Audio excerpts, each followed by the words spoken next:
As far as the Western Shoshones being here in this valley, they've always been here from forever, I guess. Our stories don't tell us coming here from any place. It tells us that as the Creator went by, He planted His children.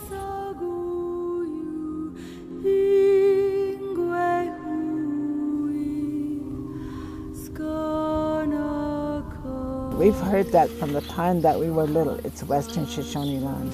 It's your Earth Mother. She provides for you, you know. Carrie, Dan, and her sister Mary live in an area called Crescent Valley, which is in Nevada.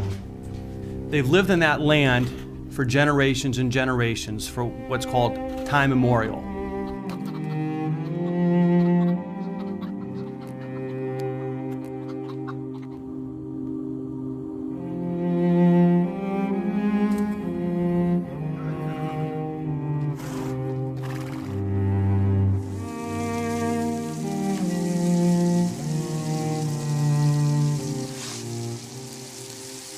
Not bad.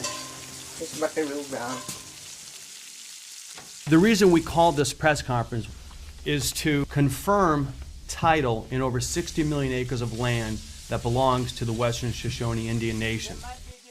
The history of this case goes back to 1863, when the United States government signed a treaty with the Western Shoshone Nation, which is called the Treaty of Ruby Valley. The United States recognized that title in this land is owned by the Western Shoshone Nation. All right, we're all done gonna eat now. That's yours.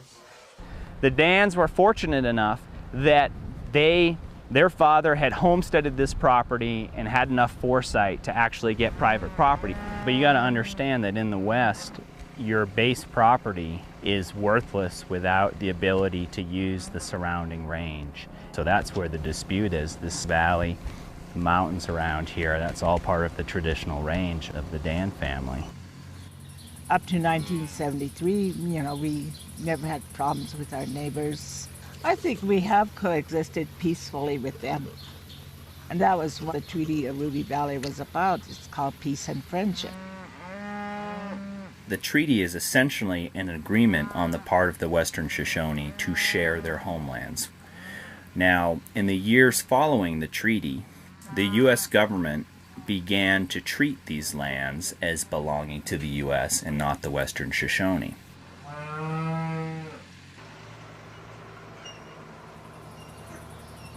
But one of the things I think is really important for people to understand that you're supposed to share. You share the earth because the earth is common. We hold that in common with all life.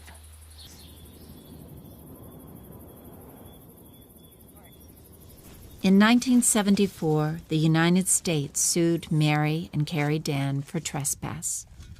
They based their suit on a stipulation by the Indian Claims Commission, a federal agency, that stated in 1962 the Western Shoshone had lost its land to the United States by gradual encroachment. You better see that it's straight, Mary.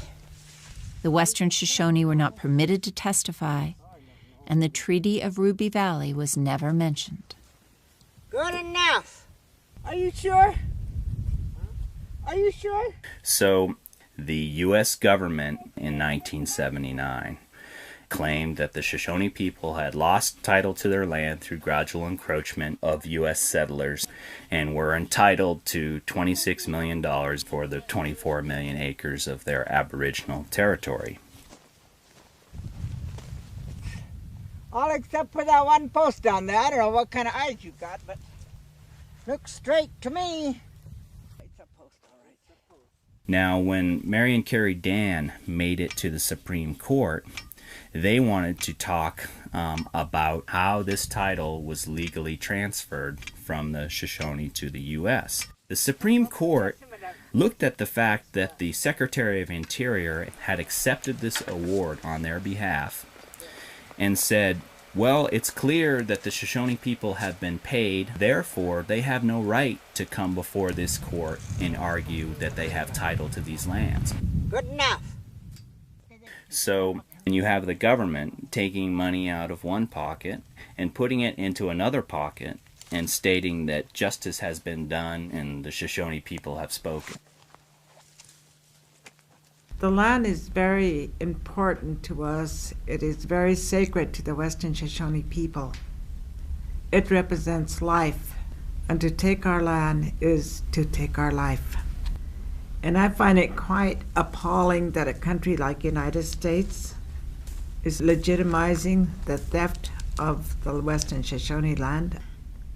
I look at that as spiritual genocide against the Western Shoshone people that believe the earth is its mother. It's a death that nobody will ever understand. It's a spiritual death.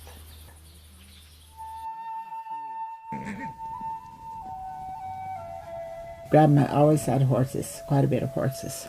And me and Mary always worked with horses. Grandmother told us that when she went to the spirit world, that we would take her animals over. And that's how we inherited a lot of these horses. The BLM sees the actions of Mary and Carrie Dann to be a direct challenge to the BLM's authority to control these lands. They claim that these animals are overgrazing. And we weren't overgrazing. You go out here and look at the land that we used for our animals, and yet you go 10 miles that way, 10 miles that way, 10 miles that way, and 10 miles that way. You're going to find the same condition. The overgrazing is not the issue. The issue is the land. They want the resources. They want the resources. Last year, the Bureau of Land Management, which is the BLM, came in and confiscated over 500 head of horses and took over 200 head of cattle from their land. Actually, there's been 3 attempts on the horses and 2 on the cows. The first roundup they did of horses was in '91. The following November of 1992, they came in with force and helicopters for almost a week, in which they confiscated over 200 horses. Last September, around 4:15, 4:30 in the morning, we see off on the horizon all these lines of headlights coming, as well as supporting semis, fuel trucks, helicopters. And it's just dozens and dozens of armed agents, bulletproof vests, automatic pistols. It's a terrifying situation. They were really belligerent. This is conversations being taped. If you do not want to be taped, do not say anything. I'm nervous.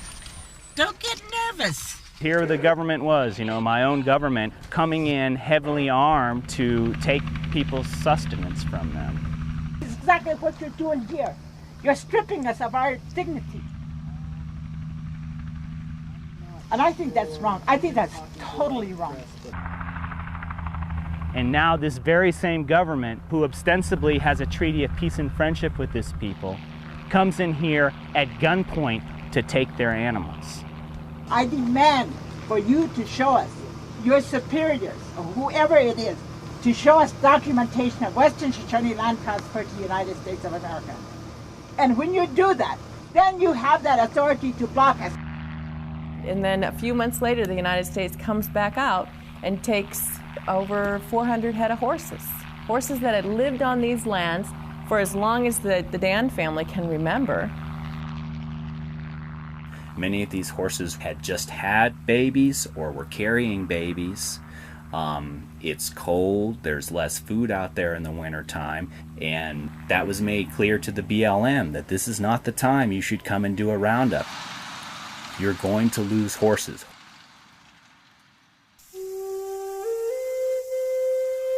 The BLM went ahead anyway, and the sad result has been horses have died, horses have starved, babies have died, all because the BLM had this overwhelming need to get these horses off the range. Some of the horses that the BLM captured were boarded in areas without adequate food. Fenced in and unable to forage for themselves, many died of starvation.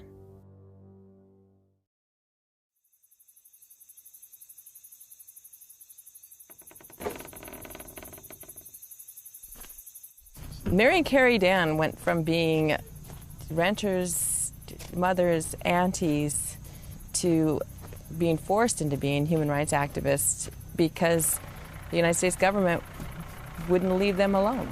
It was really just a struggle to maintain their home because they're indigenous people who believe in their traditional ways and believe that they have a responsibility to protect their lands and their ways for their future generations.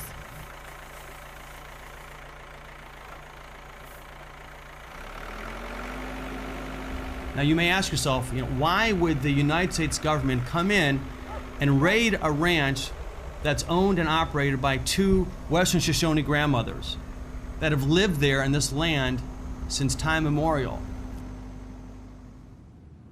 Well, as it turns out, their ranch in Crescent Valley sits atop one of the largest gold finds in the history of the United States.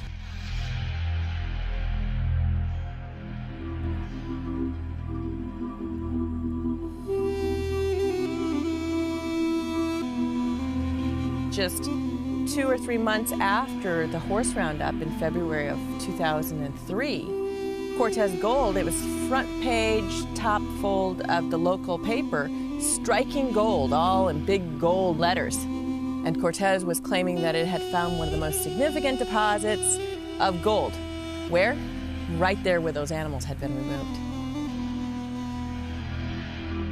If you want to look at degradation of the range, go look over the top of this mountain down into those roads that the mine's been putting in to do their exploration. Or go look into one of these pits. Or go look at all the water they're pumping. And yet, that's not considered degradation of the range? Shoshone land right now is the second largest gold producing area in the world. We've got all of the biggest companies. We've got Barrick, and we've got Newmont, which is the world's largest mining company, and we've got Placer Dome, Kennecott. I mean, just you look down a list of who's who in gold companies, and they're here. Who stands to gain? Follow the money. Who benefits? Horse people don't benefit. BLM doesn't benefit. The Shoshone don't benefit. Does the general public benefit? No. It's taxpayer money. Who benefits? Whoever's going to make money if this whole Shoshone title issue is cleared up. The gold we have out here is microscopic, but to extract it from the rock, the industry developed this process where they, dig the earth out, crush it down, and then leach it with cyanide. And that separates the gold from the rock. Then they take the rock that's left and they make these huge tailings piles.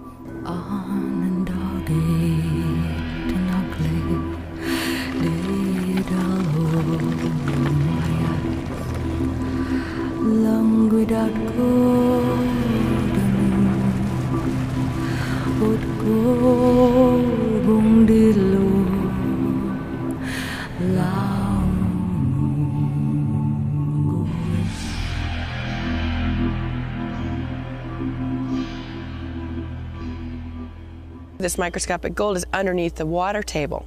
So they're having to pump the water out to get to the earth underneath. The mines are pumping anywhere from 20,000 gallons of water per minute to 70,000 gallons of water per minute for one mine alone, every day, 365 days a year. They're pumping this virgin water out so that we as human beings can enjoy wearing gold. Ladies and gentlemen, you are killing the earth. The earth is dying because of the way people act.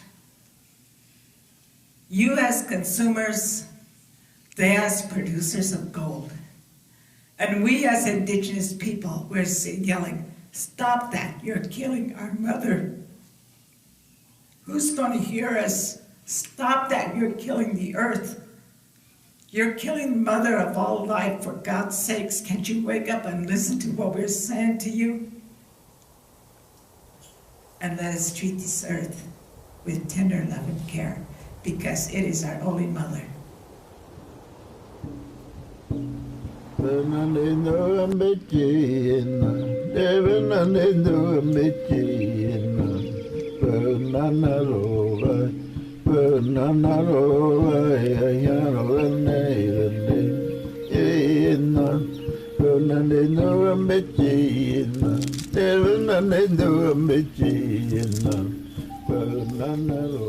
The struggle has been for Western Shoshone land rights. It's always been Western Shoshone land rights. To a traditional indigenous person, land means life. All the things that you have, they all come from this earth. Today they call those things resources. Today those resources are taken in the name of economy, name of money. Who does that? Multinational corporations. They don't care. They're not going to be here tomorrow.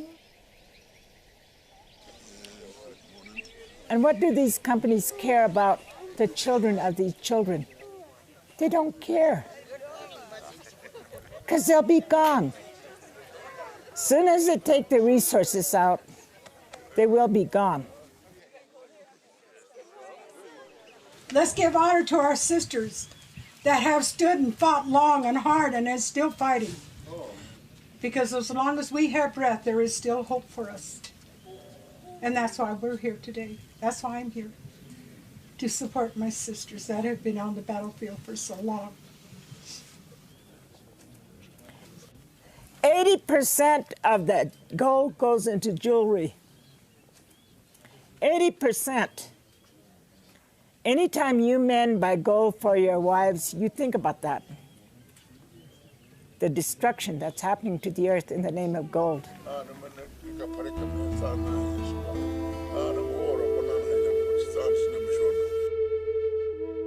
On Earth Day, April 22, 2005, Mary Dann died in an accident on the Dann Ranch.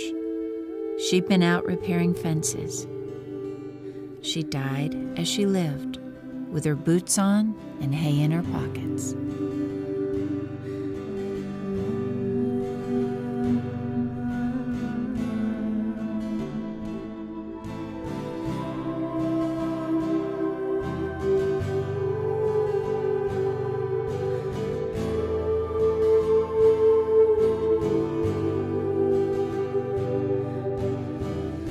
Carrie Dann said Mary would not want her death to interrupt the struggle to regain their land rights and human rights. The following year, the Western Shoshone renewed their grievances with the United Nations. I was involved in the UN CERD presentation. What CERD stands for is the Committee on the Elimination of Racial Discrimination. And that's a treaty body set up under the United Nations system that the United States signed and ratified in 1993, I believe.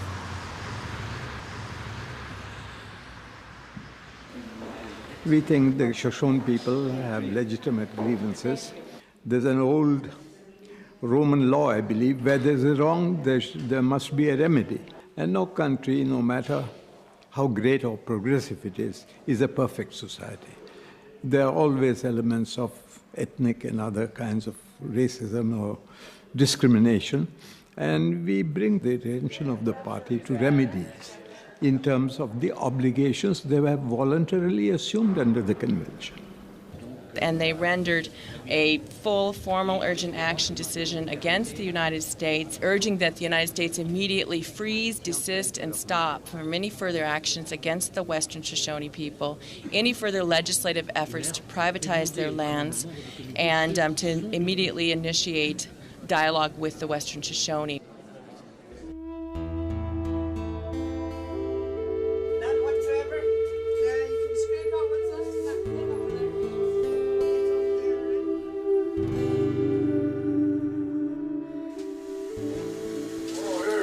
When you say the United Nations has condemned U.S. behavior against the Western Shoshone, that means something to people when they pick up the paper and read it.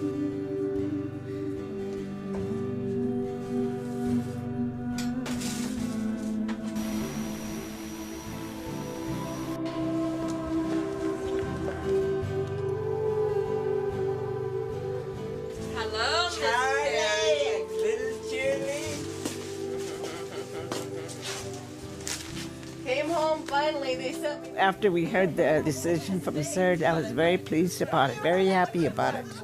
You got a copy of the decision? Yes. Did it say what you wanted to say? Yes. Okay. Today, in a historical and strongly worded decision by the United Nations Committee on Elimination of Racial Discrimination, third, the United States was urged to freeze, desist, and stop action being taken or threatened to be taken against Shoshone peoples. I just hope that, that we'll be able to work with the United States to go forward on something that's favorable towards the indigenous peoples of America. So, that's what Uncle said yesterday, too. Julie, he was so happy. He was? Yeah. About this? Good. He really was. He told Oki, he says, well, we can go dancing tonight. It's about time the truth come out. It's about time the truth come out.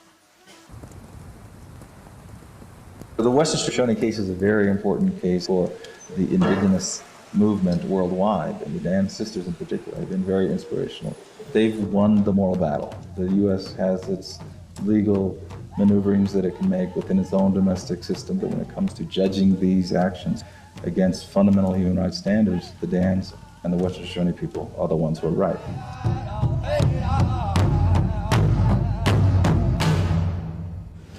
This year, the Committee on Elimination of Racial Discrimination confirmed the Inter-American Commission's finding and issued a full decision under their early warning and urgent action procedures.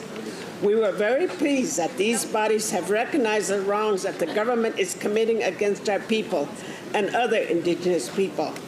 I want to thank you for listening to this little old lady. Thank you very much.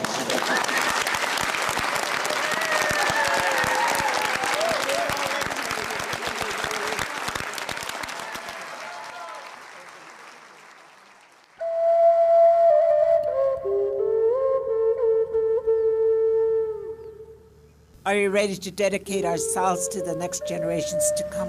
Or are we ready just to, accept things as they are and the hell with tomorrow? The hell with the future generations?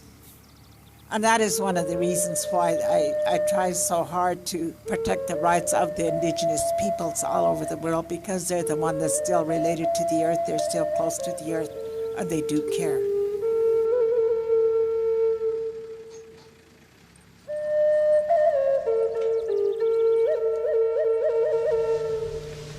I'd put a saddle on you and ride you, huh? I will only hope history of this nation will bring out in the open the struggles that we have had against the United States in order for us to find a little bit of peace, a little bit of justice, a little bit of humanity, and a little bit of morality in the government of the United States of America. No